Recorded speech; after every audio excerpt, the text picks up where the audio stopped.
Well, for good young cooks vying to stay in the competition, and certainly Flynn, that beetroot Wellington dish caused more than a few rumbles. I think they've done a pretty good job. Were you happy and impressed by how they went? Yeah, there was a good, 20 minutes where I think we all were a little worried if they were all going to put something on the plate, but they definitely pulled it off in the end. Yeah, I think it was one of the closest pressure tests we've had so far in the competition. I mean, that was really down to the wire. Well, let's find out how they went. Let's get the first dish in. Go Heather. Go Heather. This was one of the most intense, pressurised situations I think I've ever been in. I'm pretty proud of my dish. I really hope that they enjoy the tastes and flavours I've recreated. I care a lot and I think that shows, so I'm hoping they can see that in the dish as well. Heather, happy with what you've done? I'm really happy. I had so much fun doing that.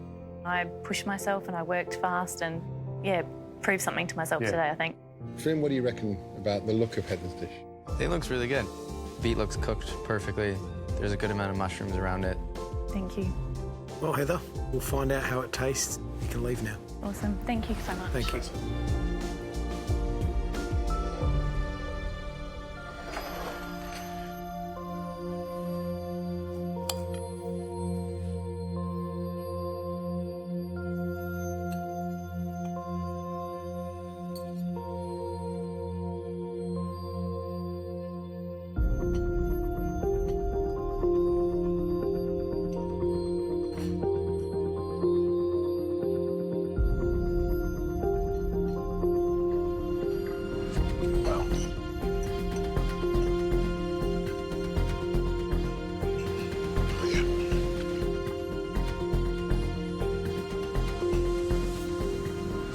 Taste the smoke on the date, which just makes the dish for me. Yeah.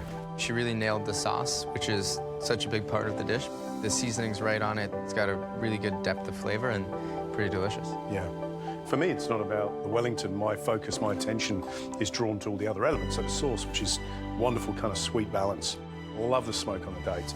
And there's some crispness there too around the outside where she pan-fried that cylinder of date and mushroom, which is just absolutely wonderful. I think that little ball of beet leaves is going to be an afterthought, you know, and I think never again will I leave the beet leaves in the crisper drawer for later. That was such a big hit of richness of such a small ball. It is brilliant.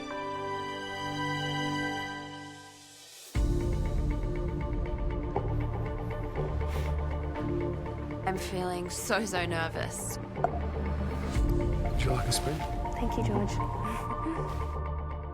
My biggest concern is my sauce. I think it might be a bit too thin.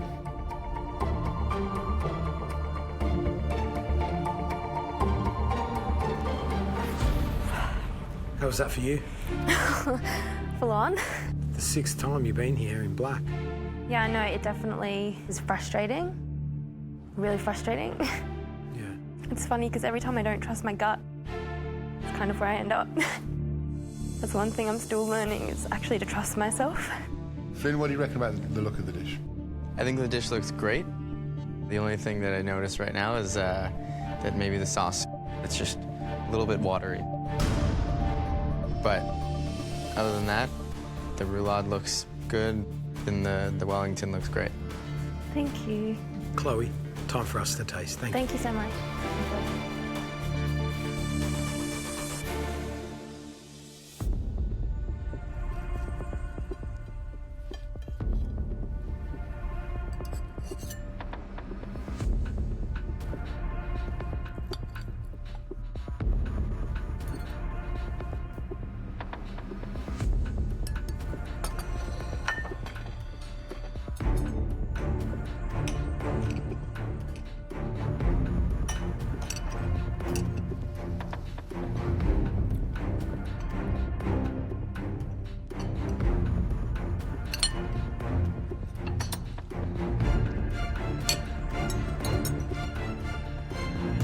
The highlight presentation, number one. I mean, certainly when Chloe put the plate down, you just go, bang, look at that.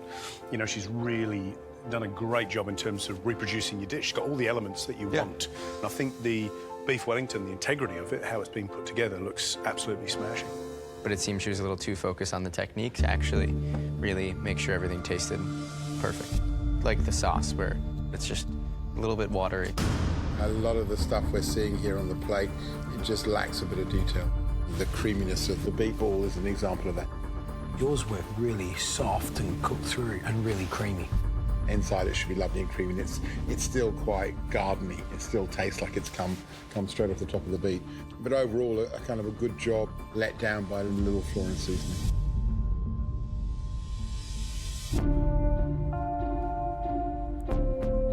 Presenting a dish in this situation, I've been there before, and I know the disappointment you can feel when it's you that's going home.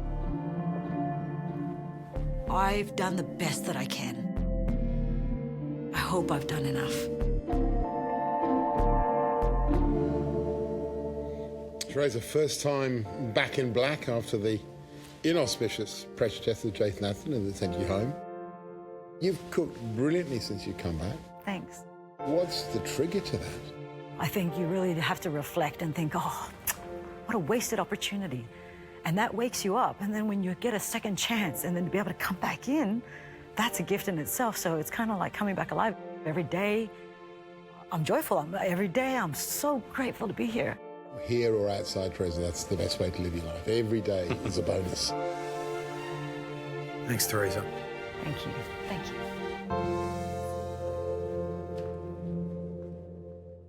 I'm going to put it out there, I reckon Teresa's dish looks the most complete of all of them. It just looks really precise. Pastry looks fantastic. I think she's done a great job. Look how thin and the colour of that pastry, the little tight tub of the roulade, and the beautiful placement of the leaves on the little beet leaf ball. Great work. I think this is a beautiful looking dish and the closest we've seen to yours. Yeah.